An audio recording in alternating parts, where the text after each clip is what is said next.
Meus queridos irmãos e amigos da Brazilian Missionary Church, estamos aqui mais uma vez para estudarmos a Palavra de Deus.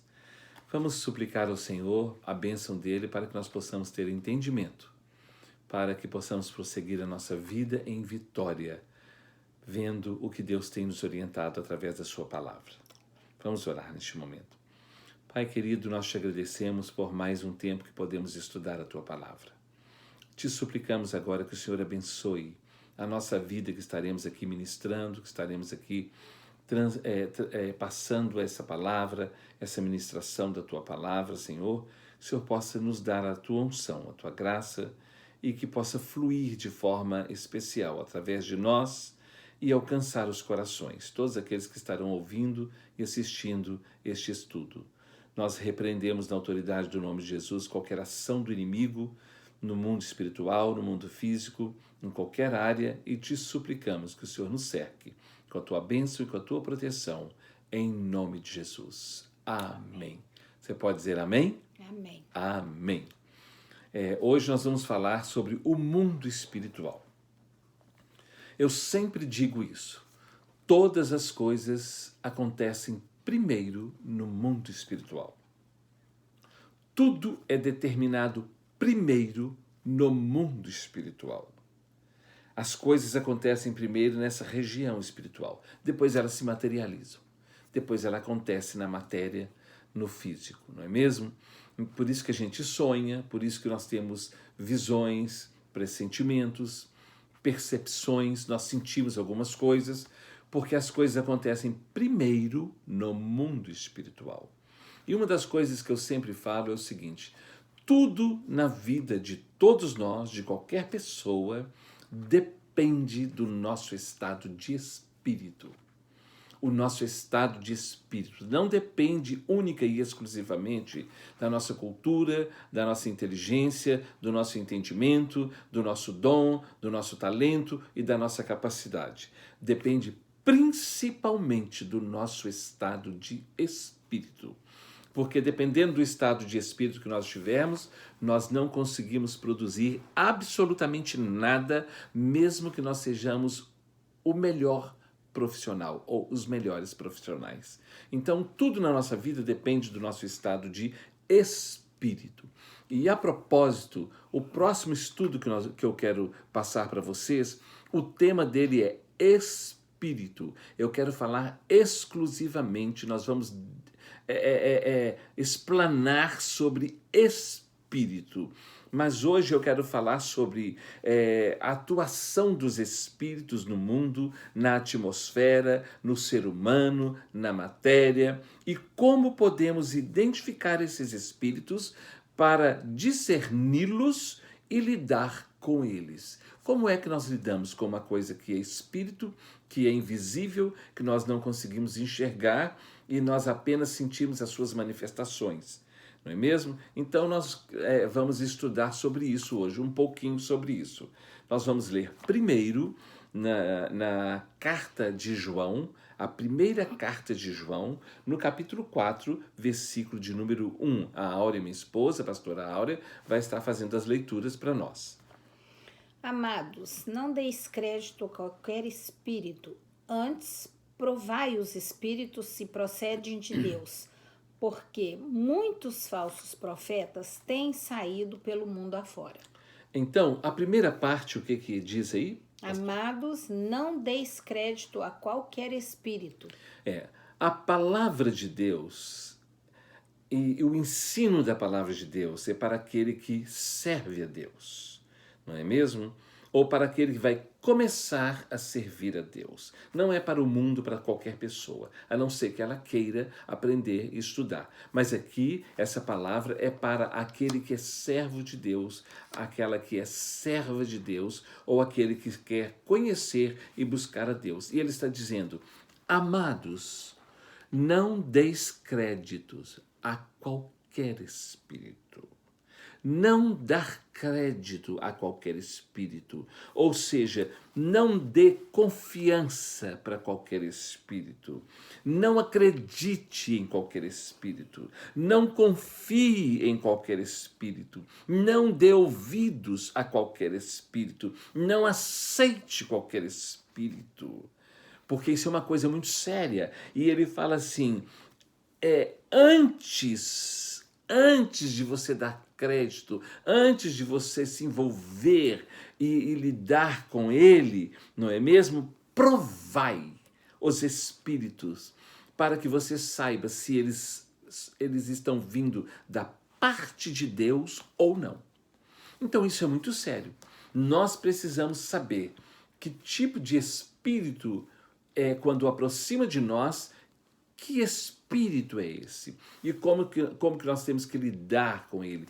Eu disse para vocês que tudo na nossa vida depende do estado de espírito. E dependendo da forma como a pessoa se aproxima de nós, nós precisamos ter o discernimento. Que espírito ou com que espírito ela está se aproximando de nós, ou querendo se aproximar de nós, ou querendo estar conosco. Nós precisamos saber disso, porque é uma coisa que nós não enxergamos e nós não sabemos qual é a intenção desse espírito. E a palavra de Deus diz, não deis crédito a qualquer espírito. Antes, provai-o, para que nós possamos saber se ele vem de Deus ou não. Então, como podemos provar os espíritos? Quem tem autoridade e conhecimento para provar e lidar com espíritos ou com o mundo espiritual? Como isso funciona? Como pode ser isso? Eu quero ler duas passagens da palavra de Deus, que são dois exemplos diferentes, para nós clarearmos um pouquinho aquilo que nós vamos dar continuidade falando. A primeira leitura agora, a próxima leitura do livro de Atos dos Apóstolos, no capítulo 19, do versículo 13 ao 16. Vamos ler com bastante atenção, não rápido, mas pausado, para que possamos entender bem o que está acontecendo aqui. E alguns judeus, exorcistas ambulantes, tentaram invocar o nome do Senhor Jesus sobre possessos de espíritos malignos, dizendo: Esconjuro-vos por Jesus, a quem Paulo prega. Os que faziam isto eram 7 filhos de um judeu chamado Seva, sumo sacerdote. Mas o espírito maligno lhes respondeu: Conheço a Jesus e sei quem é Paulo, mas vós, quem sois? E o possesso do espírito maligno saltou sobre eles, subjugaram a todos, e de tal modo prevaleceu contra eles que, desnudos e feridos, fugiram daquela casa. Olha, nós vimos aqui que esse texto fala que eram 7 judeus, filhos de um sacerdote, de um sumo sacerdote. E eles eram exorcistas ambulantes, ou seja, eles saíam exorcizando, repreendendo, não é? Tentando tirar os espíritos imundos de pessoas. Só que agora eles encontraram um espírito que eles não conheciam, que eles não sabiam como lidar realmente com eles. E eles chegaram, aqueles 7 irmãos, chegaram para aquele homem que estava possesso e disse: Esconjuro-vos, ou seja, nós repreendemos você em nome de Jesus, a quem Paulo prega. Então, eles foram específicos, eles não repreenderam e não expulsaram em nome de qualquer pessoa. Eles falaram em nome de Jesus e ainda colocaram suporte de Paulo, em nome de Jesus a quem Paulo prega, porque os demônios conheciam Jesus e conheciam a Paulo, e eles pensaram que eles teriam autoridade para fazer isso. Mas o demônio que estava naquele homem virou para eles e disse o seguinte: Conheço a Jesus e sei quem Paulo é, mas quem são vocês?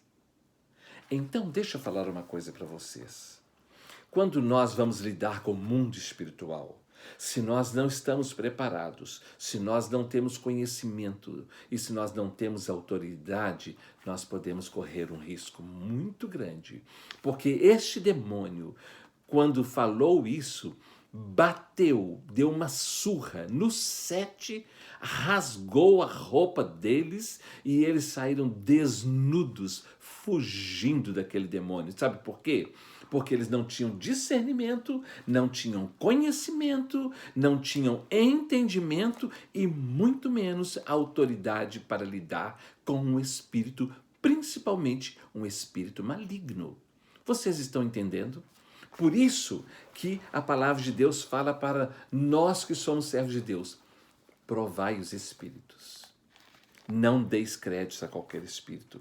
Preste bastante atenção nisso. O outro texto que nós vamos ver encontra-se no Evangelho de Mateus, no capítulo 17, dos versículos 14 a 21.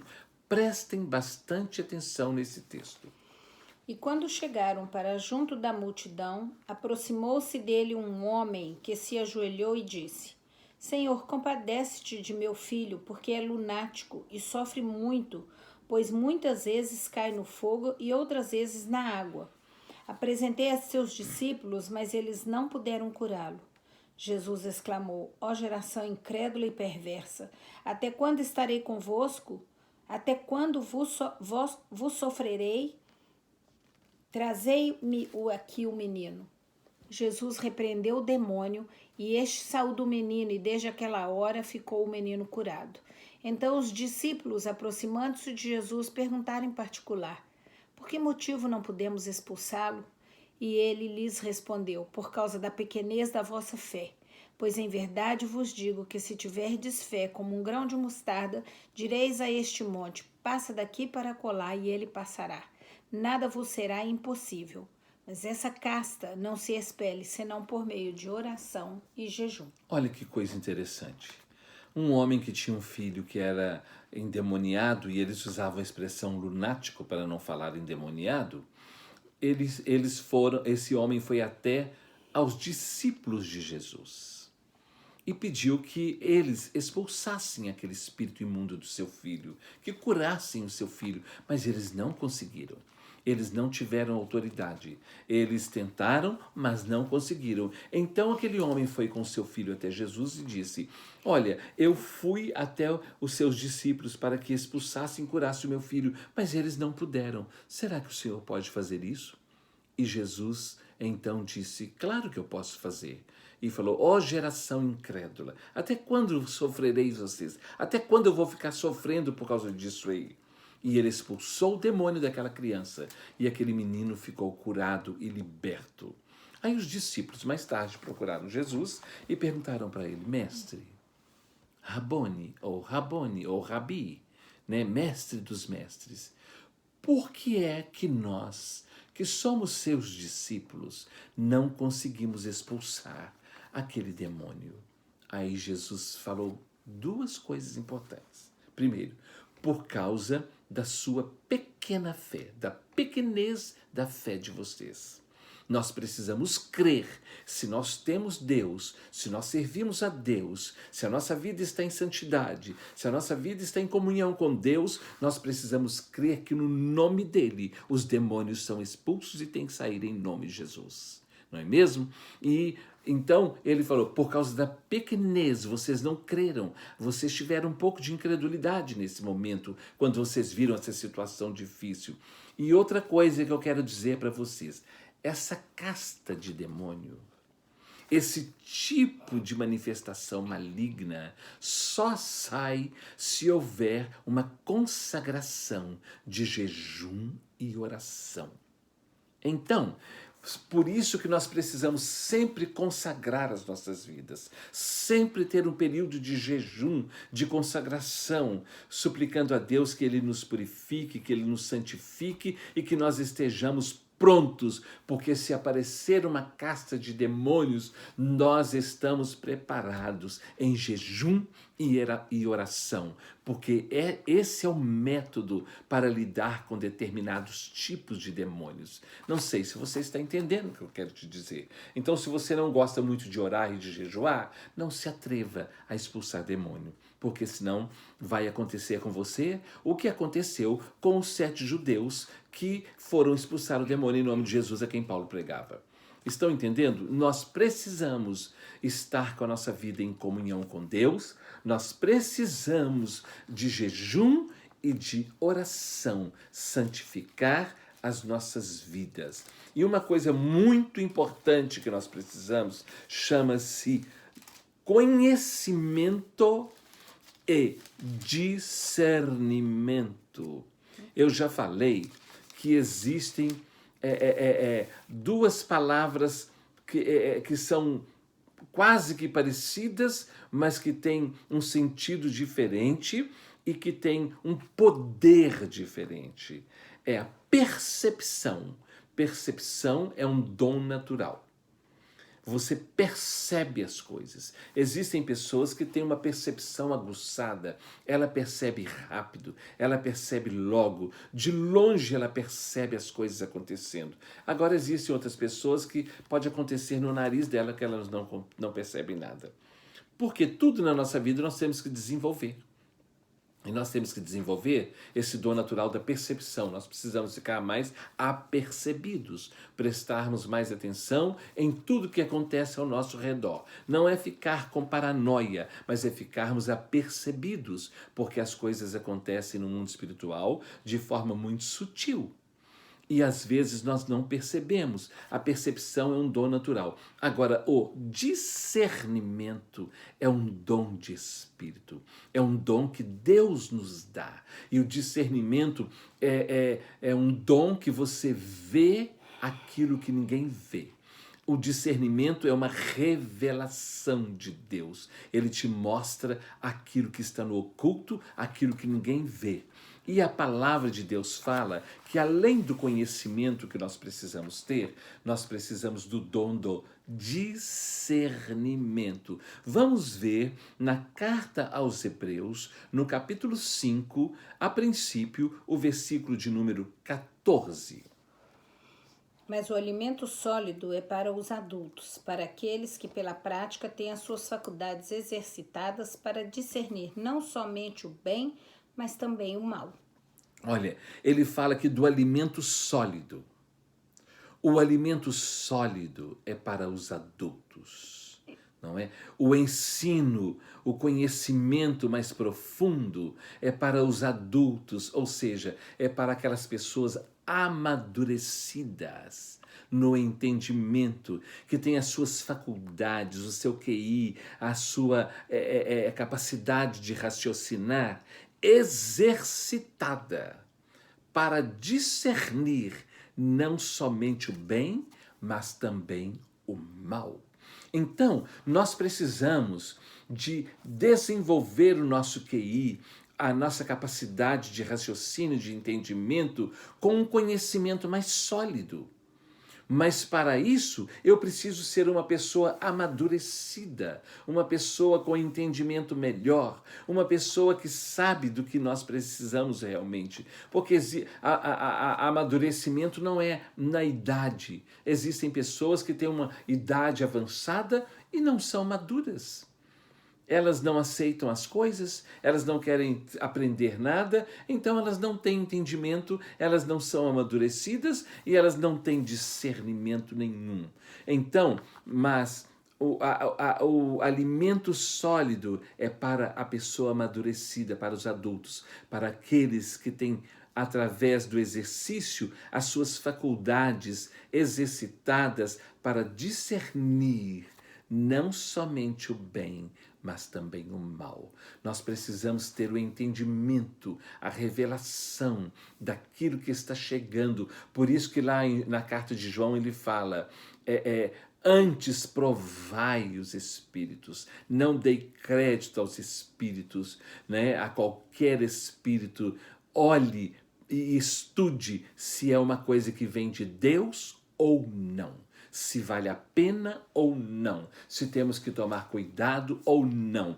Por isso que nós não devemos permitir que entre dentro da nossa casa e nem em assuntos nossos pessoais pessoas que nós não temos ideia de que espírito está acompanhando esse tipo de pessoa. Qual é o espírito que está lá dentro dela? Qual é o entendimento dela? Qual é a motivação dela? Qual é o interesse dela? Nós temos que tomar muito cuidado com quem nós levamos dentro da nossa casa, com quem nós compartilhamos os nossos assuntos, as nossas intimidades, as nossas fraquezas e fragilidades, principalmente, porque quando nós compartilhamos a nossa fraqueza, com certeza nós vamos suscitar um inimigo, nós vamos despertar um inimigo. Então nós temos que ser precavidos e ver se os espíritos vêm de Deus ou não.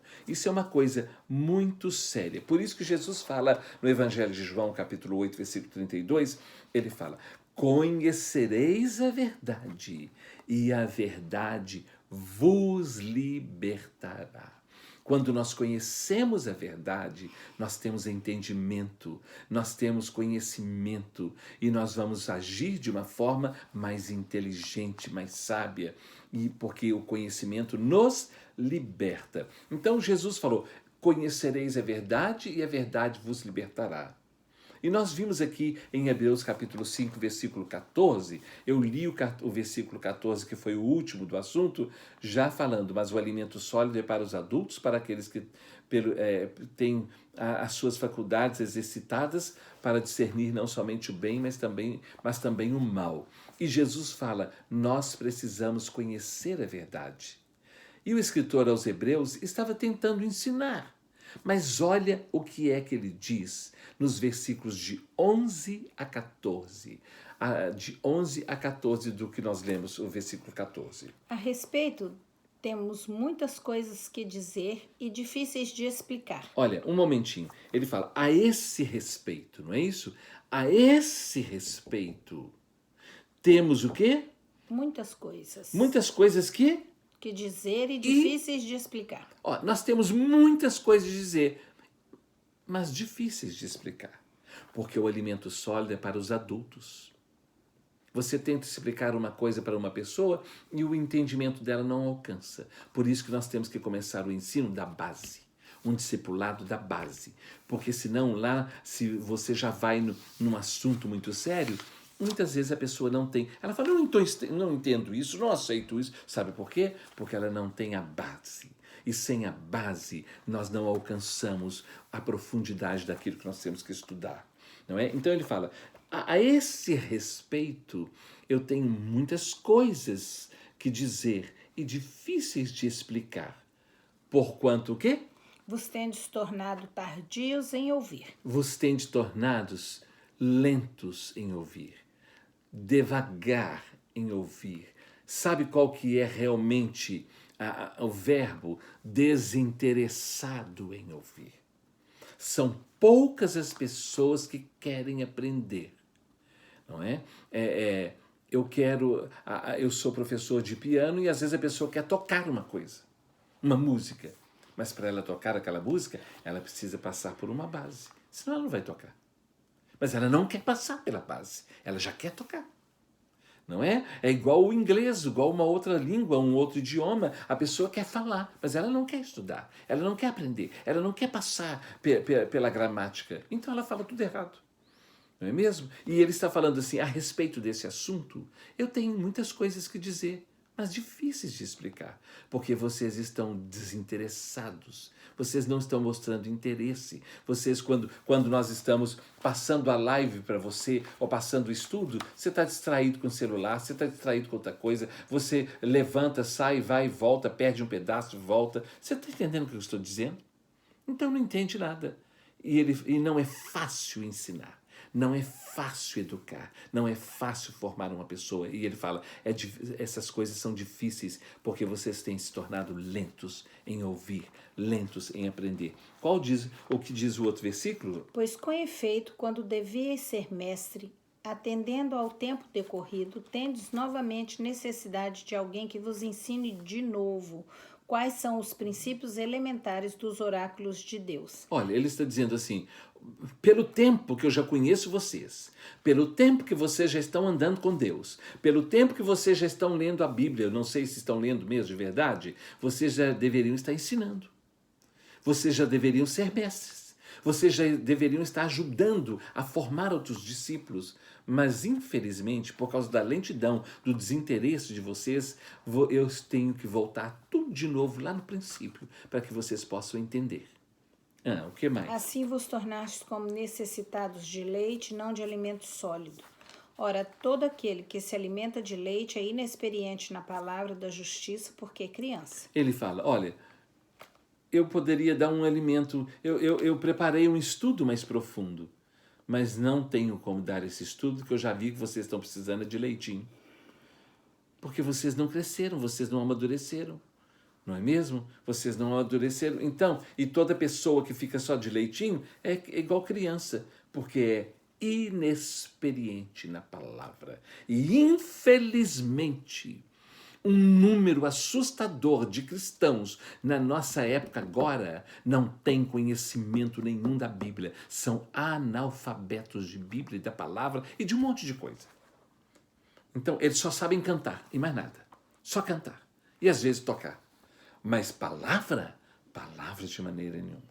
Não conhecem. Então não sabem lidar com a vida e quando vem a luta, quando vem a provação, quando vem uma situação, quando vem um coronavírus, começa a ficar perturbado, desorientado e cai na fé.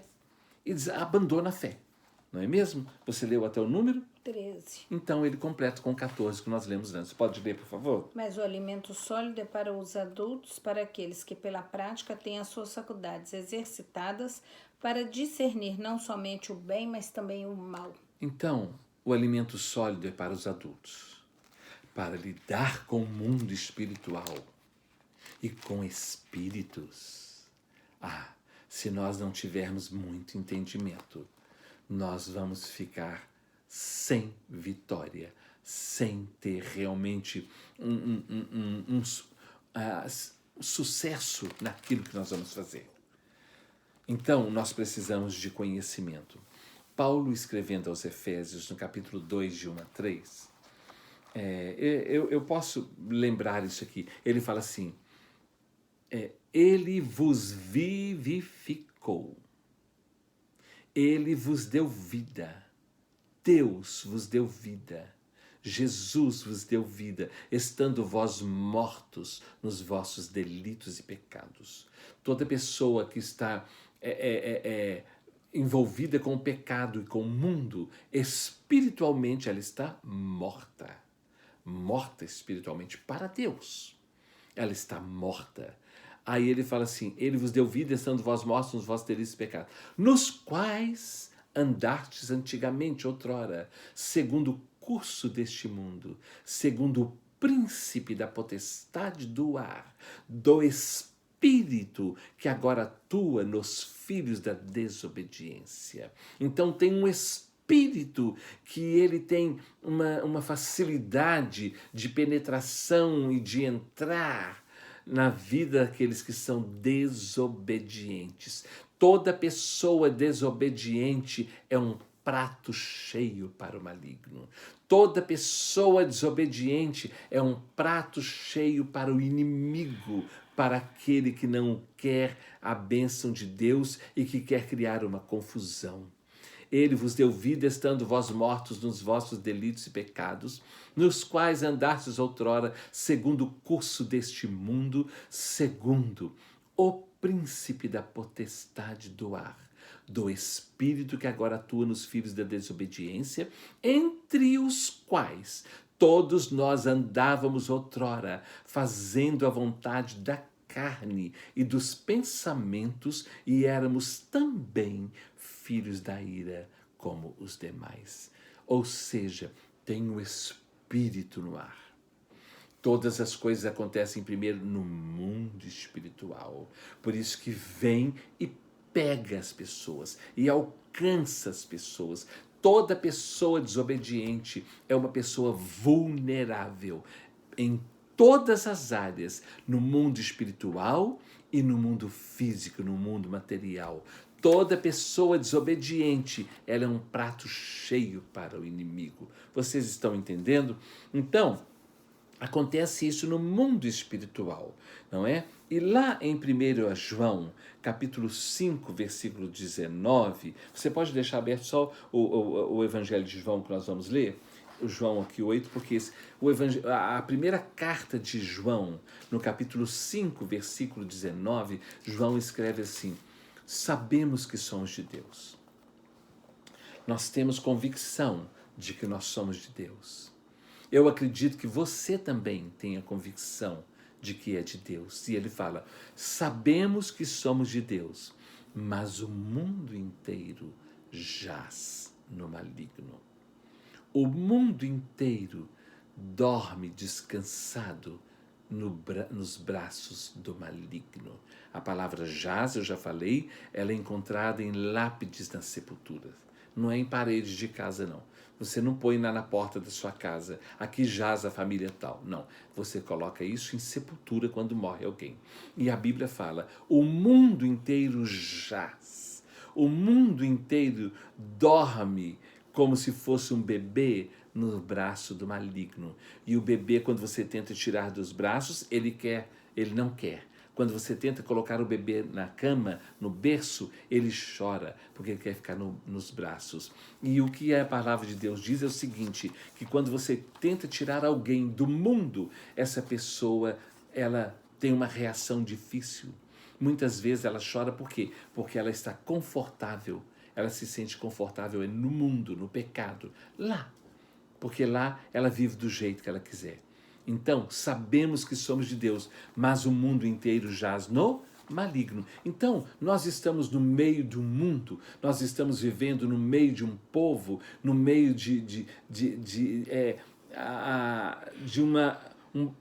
da multidão, de uma multidão que jaz no maligno. Por isso que não é fácil viver uma vida cristã aqui no mundo. Por isso que não é fácil dar um testemunho aqui no mundo. Nós damos, nós vivemos, nós renunciamos, nós somos ridicularizados, nós somos debochados, nós somos criticados, de tudo quanto é jeito, rejeitados. Sabe por quê? Porque o mundo jaz no maligno. Né? Nós somos de Deus. Então vamos ver nesse mundo espiritual, João 8, 44 e 47. Vós sois do diabo, que é o vosso pai, e quereis satisfazer-lhes os desejos. Ele foi homicida desde o princípio e jamais se firmou na verdade, porque nele não há verdade. Quando ele profere mentira, fala do que lhe é próprio, porque é mentiroso e pai da mentira. Um momento, antes de você ler o 47, Jesus, se você ler esse capítulo, né, do Evangelho de João, no capítulo 8, você vai ver que Jesus estava tendo um diálogo com judeus religiosos, com saduceus, com fariseus, com doutores da lei, com pessoas importantes do judaísmo. Jesus estava conversando com eles e eles estavam debatendo com Jesus. E quando eles falam com Jesus, nós não somos filhos bastardos. Nós temos um pai que é Deus. Deus é o nosso pai. Aí Jesus falou com eles: Deus é o pai de vocês? Tendo esse tipo de atitude que vocês têm, querendo até me matar? Vocês estão dizendo que Deus é o pai de vocês? Olha quem é o pai de vocês. Leia de novo 8:44. Vós sois do diabo, que é o vosso pai. Olha, Jesus satisfazer-lhes os desejos. Só um momento. Já pensou alguém virar para você e você falar: eu sou filho de Deus, e alguém falar: você é filho do diabo? Isso é muito sério.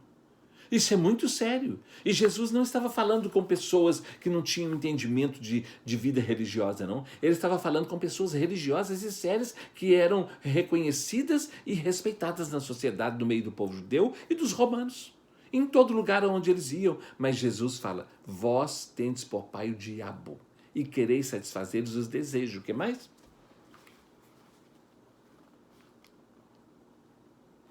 Pode ler o 44. Vós sois do diabo, que é o vosso pai, e quereis satisfazer-lhes os desejos. Ele foi homicida desde o princípio e jamais se firmou na verdade, porque nele não há verdade. Quando ele profere mentira, fala do que lhe é próprio, porque é mentiroso e pai da mentira. Então, o diabo é mentiroso e ele é pai da mentira. Então, é muito sério isso. Por isso que nós não podemos dar crédito a qualquer espírito, porque às vezes é um espírito mentiroso. Existem pessoas que chegam perto de nós e elas contam uma história que nos comove. E nós choramos e muitas vezes nós cedemos e nos rendemos. E quando descobrimos, era um espírito mentiroso. Era uma mentira, era um engano. Por isso que nós temos que provar os espíritos. Por isso que nós precisamos de conhecimento, de discernimento da bênção de Deus, porque Deus vai nos revelar. Deus vai nos mostrar se nós devemos dar crédito ou não, se nós devemos obedecer ou não, se nós devemos receber ou não. Então, ele é mentiroso e ele é pai da mentira e ele jamais se firmou na verdade. Quando ele fala mentira, fala do que ele é próprio, ele fala do caráter dele, da personalidade dele, que é da mentira, porque ele é mentiroso. E olha o que Jesus fala no versículo 47. Quem é de Deus, ouve as palavras de Deus. Por isso não me dais ouvidos, porque não sois de Deus. Quem é de Deus, ouve as palavras de Deus. Por isso vocês não me ouvem, porque vocês não são de Deus. Vocês estão entendendo? Nós só deixamos entrar dentro de nós, na nossa mente e no nosso coração, aquilo que já existe dentro de nós. Aquilo que nós cremos, aquilo que nós aceitamos. E muitas pessoas você fala de Deus para elas. E elas às vezes até ouvem, mas elas não querem saber. E outras têm a coragem de dizer, não, não gosto, não quero, não creio. Mas se você falar de qualquer outra coisa para ela, ela quer. Se você falar de qualquer outro espírito, de qualquer outra religião, de qualquer outra filosofia, ela quer. Mas se você falar de Deus, ela não quer. E Jesus falou com aqueles homens, por isso vocês não são de Deus, porque vocês não ouvem as palavras de Deus. É uma coisa muito séria o mundo espiritual. O mundo espiritual não é para qualquer pessoa. É para aquela pessoa que realmente quer entender e conhecer. Não é mesmo? É aquela pessoa que quer levar a sério. E lá, na primeira carta de Coríntios, do apóstolo Paulo aos Coríntios, capítulo 2, versículo 14, olha o que ele fala sobre o homem natural. O homem que não é espiritual. Ora, o homem natural não aceita as coisas do Espírito de Deus porque eles são loucura, e não pode entendê-las porque elas se discernem espiritualmente. Ora, o homem natural não o quê? Não entende as coisas, não aceita as coisas do Espírito. Primeiro, não aceita as coisas do Espírito de Deus. Nem pode e nem entendê-las. Ele não aceita e não pode entendê-las. Por quê? Porque elas se discernem espiritualmente. Porque as coisas espirituais se discernem espiritualmente. E ele não tem entendimento nenhum. Com a razão, com o entendimento, com o conhecimento só, você não chega ao entendimento das coisas espirituais. E então não aceita. Por isso que as pessoas falam, isso é loucura. Você ficou louco agora? Porque o homem natural, ele não é espiritual. Ele não tem o conhecimento, não tem o alimento maduro, não é amadurecido espiritualmente. Então ele não aceita, ele não entende e para ele isso é loucura. Eu espero que esse tipo de reação não seja sua. Que você não aceita, não entende e para você é loucura. Então, essa pessoa é uma pessoa que não é espiritual. Ela não tem entendimento das coisas de Deus. Olha que coisa séria, quando a pessoa não quer, quando a pessoa rejeita as coisas espirituais. Às vezes você vê pais dizendo para um filho: meu filho, não faça isso, meu filho não anda com essa pessoa, meu filho não vai a esse lugar. E o filho vai. E não tem jeito de impedir, de amarrar, de prender a pessoa. Então, é isso. Então vai. Então vai. Vai. É isso que você quer? Então vai. Eu me lembro uma vez que uma mãe levou o filho dela, um rapaz de 21 anos, para que eu orasse por ele. E ele foi com ela. E ela falou: pastor, dá um conselho para ele. E eu falei: meu filho, evita ir naquele lugar, porque você está colocando a sua vida em risco. Você está entendendo, meu filho? Sim, pastor, estou entendendo. Eu vou orar por você. Orei por ele. Sabe o que ele fez? Ele saiu dali, recebeu a oração, foi com a mãe até o ponto do ônibus, deixou a mãe no ponto do ônibus e ele foi para o lugar que eu tinha acabado de falar: não vá. Quando foi à noite, a mãe me ligou chorando: meu filho foi assassinado naquele lugar. No outro dia, eu estava fazendo o sepultamento dele. Então, você ouve quem você quiser. O nosso futuro é determinado pela pessoa em quem nós decidimos acreditar. Ou em que nós decidimos acreditar. Então, olha o que é que Paulo, escrevendo aos Tessalonicenses, ele falando até a respeito do final dos tempos, ele fala da operação no mundo espiritual. Olha o que ele fala escrevendo aos Tessalonicenses no capítulo 2, de 2 Tessalonicenses, no capítulo 2, do versículo 7 a 12.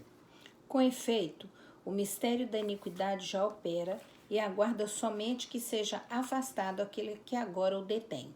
Então será de fato revelado o iníquo, a quem o Senhor Jesus matará com o sopro da sua boca e o destruirá pela manifestação da sua vinda.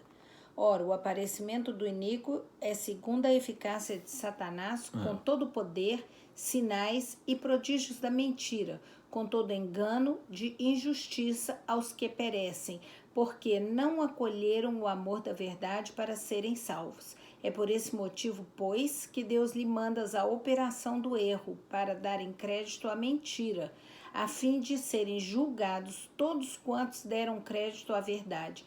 Antes, pelo contrário, deleitaram-se com a injustiça. Todos que não deram crédito à verdade. Não deram. Não deram crédito. Deus permite a operação do erro para aquele que não dá crédito à mentira. Você não quer ouvir a verdade, você não quer aprender a verdade, a palavra de Deus, então Deus deixa que qualquer um aí fora te ensine qualquer coisa. E você siga.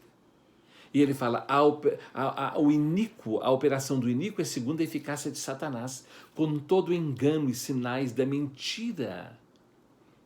Todo engano e sinais da mentira. Ele é mentiroso, ele é enganoso, ele te ilude, ele tem uma lábia, ele vem, ele te convence e depois que ele te enlaça, aí ele se revela e ele mostra quem ele é. Mas aí você já está preso no laço. Então, muitas pessoas só assustam, só acordam e só entendem depois que elas já estão totalmente comprometidas. Então Deus, o homem natural não quer saber das coisas espirituais, então Deus deixa a operação do erro para dar crédito à mentira, ao engano. Se a pessoa não quer saber da verdade, então vive da mentira. Vive da engano. Nós vamos ver aqui que Deus falando, o apóstolo Paulo falando aos Tessalonicenses, ele fala: a operação do erro é segundo a eficácia de Satanás, não é? O iníquo é segundo a eficácia de Satanás, com todo o engano e sinais da mentira, para enganar as pessoas. É por isso que Deus permite a operação do erro, para aqueles que não deram crédito à mentira e não aceitaram a verdade com amor. A verdade tem sido falada com amor. Houve um homem, um rei, foi o 7º rei de Israel. O 7º rei de Israel, não foi da Babilônia, não.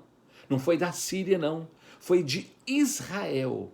Esse 7º rei de Israel, chamado Acabe, ele até casou-se com uma mulher maligna, chamada Jezabel, que não gostava dos profetas e mandou matar os profetas. Esse 2º rei, quantos homens e quantas mulheres que estão na casa de Deus e acabam se relacionando com uma pessoa maligna.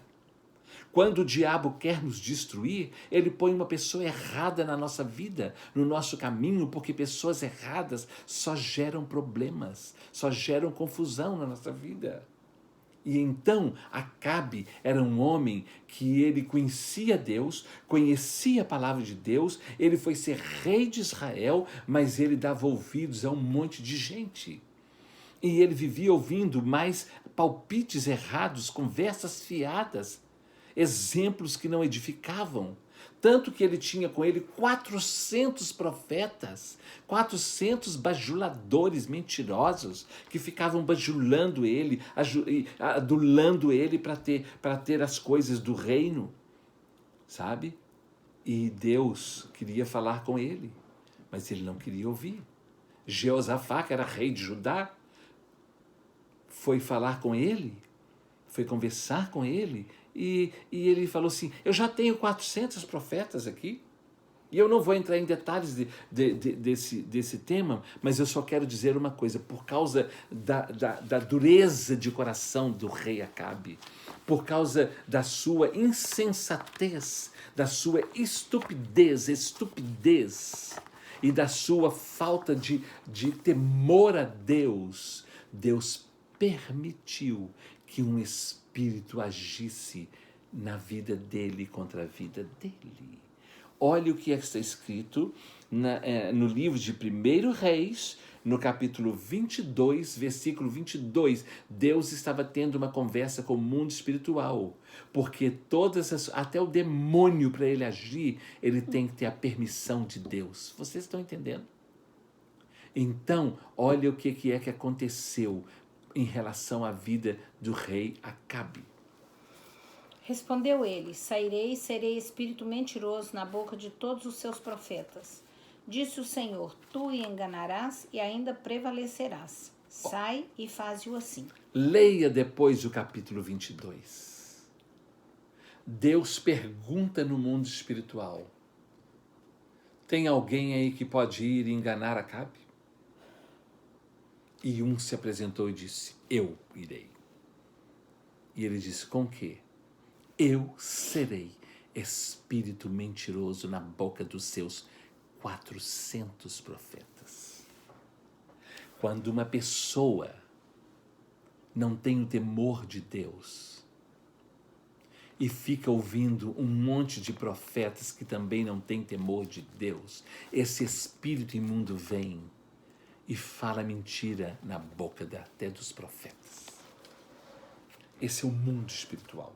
Mas quem não tem entendimento não aceita. E tem um monte de gente que está na igreja há 300 anos que não são maduros, que não amadureceram, que não têm entendimento e que só vivem de experiências que não são experiências verdadeiras, que não são experiências que são verdadeiras, que não são baseadas na verdade, nem fundamentadas na verdade. A experiência de qualquer um é verdadeira, mas não fundada, não fundamentada na verdade. E eu não posso fazer de uma experiência minha, que não está pautada na palavra, fazer dessa experiência uma doutrina. Você está entendendo o que eu estou falando? Então, o rei Acabe foi enganado e foi morto.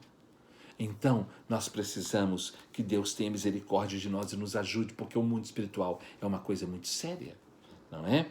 Vamos ver 1 Timóteo, capítulo 4, versículos 1 a 2. Esse capítulo também, eu vou deixar para você ler, pastora Áurea, Mateus 24. E esse capítulo, 1 Timóteo, capítulo 4, versículos 1 e 2, fala, ora, o Espírito de Deus diz expressamente, categoricamente, firmemente, que nos últimos dias, nos últimos tempos, alguns apostatarão da fé, abandonarão a fé, desistirão da fé, largarão a fé, por obedecerem a espíritos enganadores e a ensinos de demônios, pela hipocrisia de homens que falam mentira e têm cauterizado a própria consciência. Existe um bando de pessoas que se dizem cristãs, que estão abandonando a fé, porque estão ouvindo a espíritos enganadores e a ensinos de demônios. Sabe por quê? Porque elas são carnais, elas não são espirituais. Elas são como o homem natural, que não tem nenhum entendimento de nada. Então elas são enganadas, elas são vulneráveis e são um prato cheio nas mãos de Satanás. Vamos ver Mateus capítulo 24, Jesus falando dos últimos tempos, do final dos últimos dias, como nós estamos já no prenúncio disso tudo, no capítulo 24, os versículos 4, 5, 11 e 24. E ele lhes respondeu: Vede que ninguém vos engane, porque virão muitos em meu nome, dizendo: Eu sou o Cristo, e enganarão a muitos. Levantar-se-ão muitos falsos profetas e enganarão a muitos. 24. Porque surgirão falsos cristos e falsos profetas, operando grandes sinais e prodígios para enganar, se possível, os próprios eleitos. Ele começou dizendo assim: vede que ninguém vos engane. Ou seja, não se deixe ser enganado. Fique atento a tudo que você ouve, a tudo que falam com você, a tudo que pregam para você. Fique atento, porque virão muitos em meu nome e enganarão a muitos, e, se possível, até aos próprios escolhidos. Então, nós que temos conhecimento e que buscamos ter comunhão com Deus, nós temos que abrir os nossos olhos e ficarmos atentos, porque o Espírito está agindo no ar. Ele está por aí. Ele fica rondando, por isso que temos que purificar a nossa casa, a nossa vida, o lugar onde nós vivemos, para que nenhum espírito imundo entre na nossa casa, nem no nosso ambiente, nem na nossa família. Vocês estão entendendo? Não é? Eu estou falando do espírito em geral, mas e a igreja hoje, como está? Quando nós lemos o livro de Apocalipse, que é o livro da revelação dos últimos tempos, especificamente nos capítulos 2 e 3, Deus fala com João para escrever uma carta específica para as 7 igrejas da Ásia. Então, os capítulos 2 a 3 eles tratam exclusivamente com as 7 igrejas da Ásia. E as 7 igrejas da Ásia elas tipificam, elas são um exemplo de como aconteceria com a igreja no mundo durante todo o seu processo aqui na Terra, não é? E aí, assim como existe o forte e o fraco, o bom e o mal, o certo e o errado, o fiel e o infiel, o justo e o injusto, o que crê e o que não crê, o que é verdadeiro e o que é falso, o que é positivo e o que é negativo, o trigo e o joio, a ovelha e o lobo, a luz e as trevas, Deus e o diabo.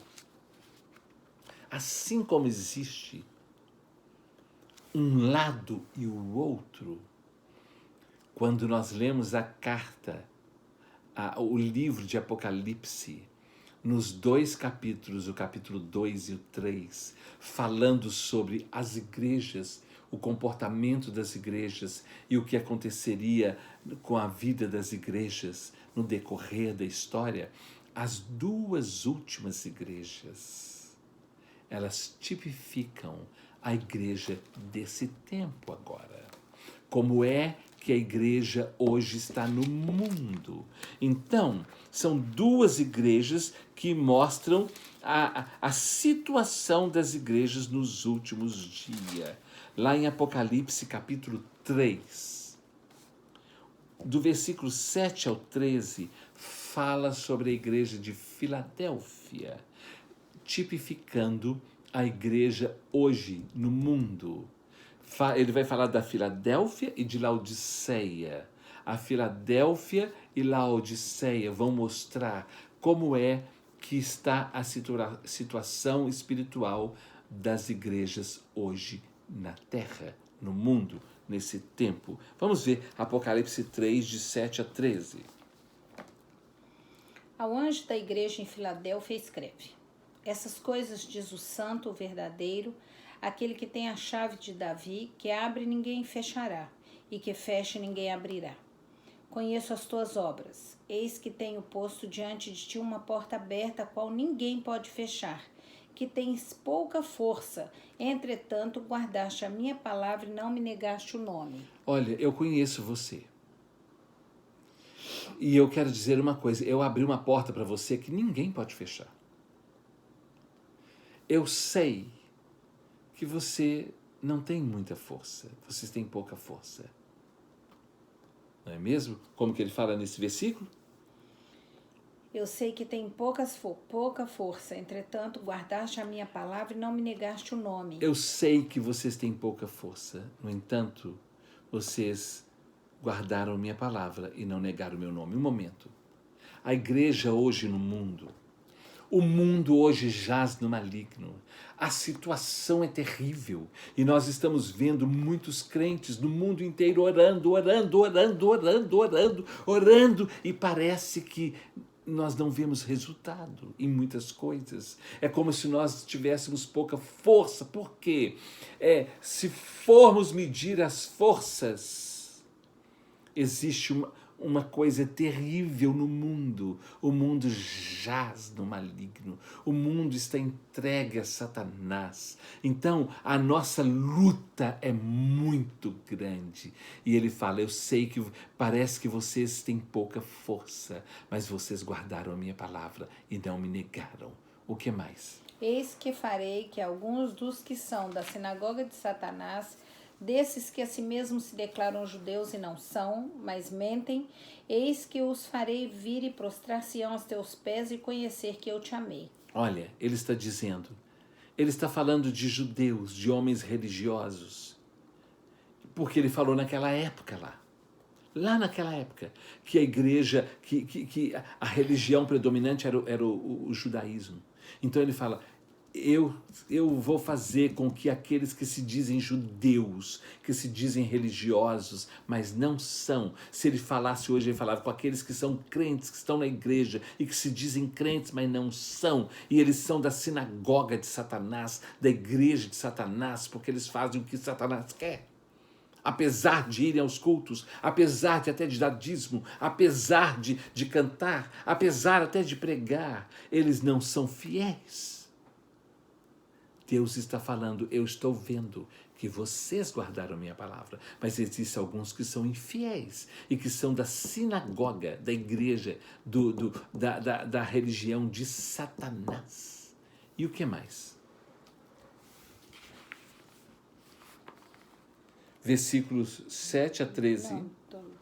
Mente, farei vir prostração, porque guardaste a palavra da minha perseverança, também eu te guardarei na hora da provação, que há de vir sobre o mundo inteiro, para experimentar os que habitam sobre a terra. Porque o quê? Porque o quê?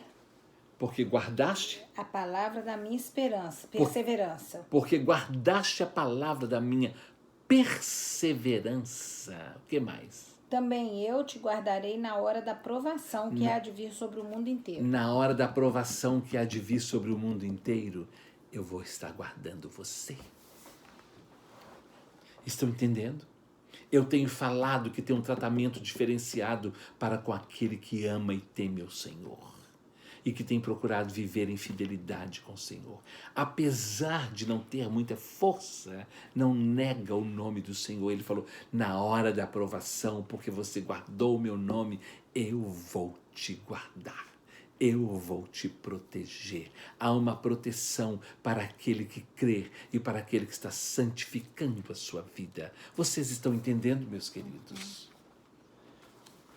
Você leu até o 10. Até o 10. Leia até o 13, por favor. Venho sem demora. Conserva o que tens para que ninguém tome a tua coroa. Ao vencedor faloei coluna no santuário do meu Deus, e daí jamais sairá. Gravarei também sobre ele o nome do meu Deus, o nome da cidade de meu Deus, a nova Jerusalém que desce do céu, vinda da parte de meu Deus, e o meu novo nome. Quem tem ouvidos, ouça o que o Espírito diz às igrejas. Venho sem demora. Deus tem falado conosco. Portanto, guarda o que tens. Conserve o que você tem recebido, para que ninguém tome a tua coroa. Não permita que ninguém venha interferir na sua comunhão com Deus. Não permita que ninguém venha destruir o que Deus quer fazer na sua vida. Não permita que ninguém te faça desistir da fé e você perca a coroa, porque ele está vindo sem demora. E se você guardar o nome dele, ele vai te guardar no dia da grande tribulação que está vindo sobre a terra. Vocês estão entendendo? Vamos ver a outra igreja. A outra igreja. Essa não tinha pouca força, mas guardou o nome, não negou o nome do Senhor e perseverou. Mas olha a de Laodiceia. A de Laodiceia, ela está tipificando um número muito grande de crentes que nós enxergamos hoje pelos metrôs de Nova York, pelas ruas de Nova York e no mundo inteiro. Todos os lugares, pelas praias, por tudo quanto é canto. Esse tipo de gente aqui, ó, da igreja de Laodiceia, que fala, não, eu sou crente, sou batizado, eu conheço a Bíblia, eu já fiz seminário, eu já fiz aquilo, eu já fui obreiro, eu não sei, um monte de coisa. E olha o que é que Deus fala com a igreja de Laodiceia, que é um tipo de igreja hoje no mundo também. Ao anjo da igreja de Laodiceia escreve: essas coisas diz o Amém, a testemunha fiel e verdadeira, o princípio da criação de Deus. Conheço as tuas obras, que nem és frio nem quente. Quem dera fosses frio ou quente. Assim, porque és morno, e nem és quente nem frio, estou a ponto de vomitar-te da minha boca. Pois dizes, estou rico e abastado, e não preciso de coisa alguma, e nem sabes que tu és infeliz, sim, miserável, pobre, cego e nu. Aconselho-te que de mim compres ouro refinado pelo fogo, para te enriqueceres, vestiduras brancas para te vestires, a fim de que não seja manifesta a vergonha da tua nudez, e colírio para ungires os olhos, a fim de que vejas. Eu repreendo e disciplino a quantos amo. Sê, pois, zeloso e arrepende-te, porque eis que estou à porta e bato. Se alguém ouvir a minha voz, abrir a porta, entrarei em casa e cearei com ele e ele comigo. Ao vencedor, dar-lhe-ei sentar-se comigo no meu trono, assim como também eu venci e me sentei com meu Pai no seu trono. Quem tem ouvidos, ouça o que o Espírito diz à igreja. Olha, a igreja de Laodiceia, ele fala com a igreja de Laodiceia o seguinte: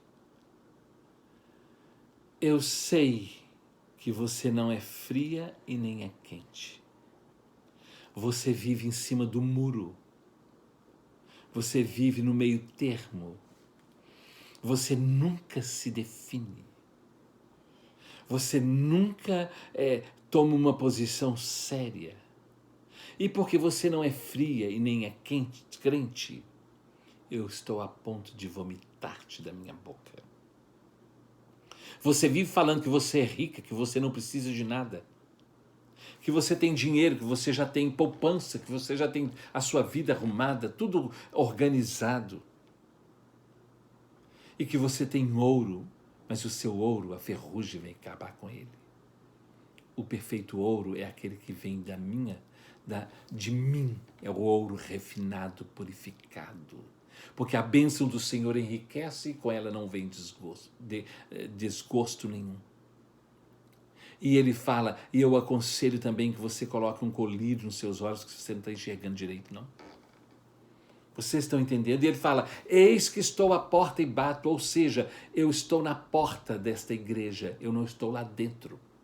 Eu estou batendo na porta e dizendo, eis que estou à porta e bato. Se alguém ouvir a minha voz e abrir a porta, eu vou entrar em sua casa e cear com ele e ele comigo. Ou seja, o Senhor está do lado de fora dessa igreja. Você está entendendo? Nós somos a igreja. E o Senhor quer estar dentro de nós. E na vida de muitas pessoas que se dizem cristãs, Ele está do lado de fora. Ele não está lá dentro, não. Então, o mundo espiritual é uma coisa muito séria, não é? Se somos a igreja do Senhor, como temos vivido a nossa fé? Como temos vivido o evangelho de nosso Senhor Jesus Cristo? Se realmente professamos que somos servos de Deus, nós precisamos de Deus. Nós precisamos da sua palavra. Porque Deus é soberano, é o único, onisciente, onipresente, onipotente, Ele sabe todas as coisas e Ele é o El Shaddai, o Todo-Poderoso. Por isso nós precisamos dEle. E nós precisamos da sua palavra, porque Jesus falou, conhecereis a verdade e a verdade vos libertará. A palavra se fez carne e habitou entre nós, a palavra é Jesus. E a palavra nos direciona, nos limpa, nos conduz em vitória. Por isso que Davi fala no Salmo 119, lâmpada para os meus pés é a tua palavra e luz para os meus caminhos. Nós precisamos de Deus, nós precisamos da sua palavra, nós precisamos nos amadurecer na sua palavra, crescer na sua palavra, conhecer a sua palavra. E nós precisamos hoje também do Espírito Santo de Deus. Por quê? Vamos ver João 14, 17. O Espírito da verdade que o mundo não pode receber porque não o vê nem o conhece, vós o conheceis, porque ele habita convosco e estará em vós. Olha, Jesus estava com os discípulos antes dele ser preso, ser morto e depois ressuscitar. Ele fala, o Espírito da verdade que o mundo não pode conhecer, porque não o vê nem o conhece, vós o conheceis. Porque ele habita convosco, ele está aqui com vocês através da minha vida. Mas depois que eu for, ele estará dentro de vós. Ele estará em vós. Não com, dentro de vós. O Espírito da verdade. Por que ele fala o Espírito da verdade que o mundo não pode conhecer? Porque tem o Espírito da mentira também. Por isso nós precisamos de conhecimento, de discernimento, de entendimento. Nós não podemos ficar sem conhecer a palavra de Deus e muito menos ficar ouvindo lorota de quem não tem amadurecimento nem conhecimento nenhum. Estão entendendo? E que ficam se gabando, achando que conhece quando não conhece absolutamente nada. E fica ensinando coisas erradas para o povo. Olha João 16, 13. O que Jesus fala sobre esse Espírito? Quando vier, porém, o Espírito da verdade, ele vos guiará a toda a verdade, porque não falará por si mesmo, mas dirá tudo o que tiver ouvido e vos anunciará as coisas que hão de vir. Ele especifica todas as vezes que ele fala do Espírito e todas as vezes que nós vemos essa palavra Espírito na Bíblia, que é o Espírito de Deus, está com letra maiúscula. Quando for letra minúscula, ou é Espírito imundo ou é Espírito do homem. Não é o Espírito de Deus, o Espírito de Deus com letra maiúscula, ele fala, olha, o Espírito, quando vier o Espírito da verdade, e ele já veio lá desde o Pentecoste, há mais de 2000 anos atrás, e ele já está aqui conosco e em nós, quando vier o Espírito da verdade, ele vos guiará a toda a verdade. Somente o Espírito de Deus nos guia a toda a verdade. Por isso, não deis crédito a qualquer espírito, antes provai os espíritos para saber se eles provêm de Deus ou não. O Espírito da verdade, quando ele vier, vos guiará a toda a verdade. Atos 1:8, quando Jesus prometeu para os discípulos a chegada e a vinda do Espírito Santo, ele fala, mas recebereis poder, dínamos, o Espírito Santo, ao descer, mas recebereis poder ao descer sobre vós o Espírito Santo e sereis minhas testemunhas, tanto em Jerusalém como em toda a Judéia e Samaria e até os confins da terra. O Espírito Santo nos dá poder e autoridade e intrepidez para testemunharmos e falarmos das verdades de Deus. Marcos 16, do 17 a 18, ele fala assim: estes sinais hão de acompanhar aqueles que creem. Em meu nome expulsarão os demônios, falarão novas línguas, pegarão em serpentes, e se alguma coisa mortífera beberem, não lhes fará mal algum. E se impuserem as mãos sobre os enfermos, eles ficarão curados. Esse é o Espírito de Deus. Eu fiz aqui algumas perguntas. Você quer ser de Jesus? Você quer ser usado por Ele? Você quer a bênção de Deus na sua vida? Se você quer, diga: Senhor, eu quero isso para a minha vida. Diga aí: Senhor, eu quero isso para a minha vida. E eu vou pedir à pastora Áurea que faça essa oração, abençoando a sua vida, e que o Espírito da verdade esteja sobre a sua vida, para que nenhum espírito imundo venha te iludir e te guiar por caminhos errados. Vamos orar. Senhor, nós te bendizemos por tua palavra, viva, verdadeira. Sim. Tua palavra é real, tua palavra transforma a nossa vida. Ó Deus, que nessa noite haja verdadeira entrega a ti. Aqueles que ouviram a tua palavra. Sim, ó Pai. Nós clamamos por esses. Ó Deus. Que necessitam, ó Deus, andar no caminho da verdade. Sim, ó Pai. Que haja uma real decisão, que haja o convencimento do Espírito Santo. Amém, Senhor.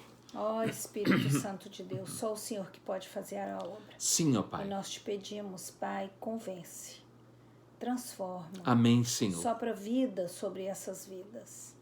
Ó Deus, e a quem já entrou no caminho da verdade, eu quero te pedir, Pai, que ainda que seja fraco, como lá a igreja de Filadélfia, nós jamais neguemos a nossa fé, venhamos negar o teu nome, Sim, o nosso Pai. amor por ti, Pai. Ó Deus, fortalece a tua igreja, prepara a tua igreja para a tua volta. Amém, Deus. Senhor. Abençoa-nos, Pai. Limpa-nos, santifica-nos, ó Deus. Em nome de tua Jesus. palavra, que a tua verdade nos liberte, Senhor. Abençoe, Pai, abençoe a tua igreja. Amém, Senhor. Nós oramos em nome de Jesus. Amém. Que Deus possa abençoar a sua vida, a sua casa, e livrar a sua vida e a sua casa de qualquer espírito maligno, de qualquer espírito enganador, e que o Espírito Santo de Deus possa inundar a sua vida, a sua casa e a sua família, te guardando de todo mal. Amém. Na próxima semana nós vamos falar sobre espírito. Que Deus te abençoe ricamente. Amém. Amém.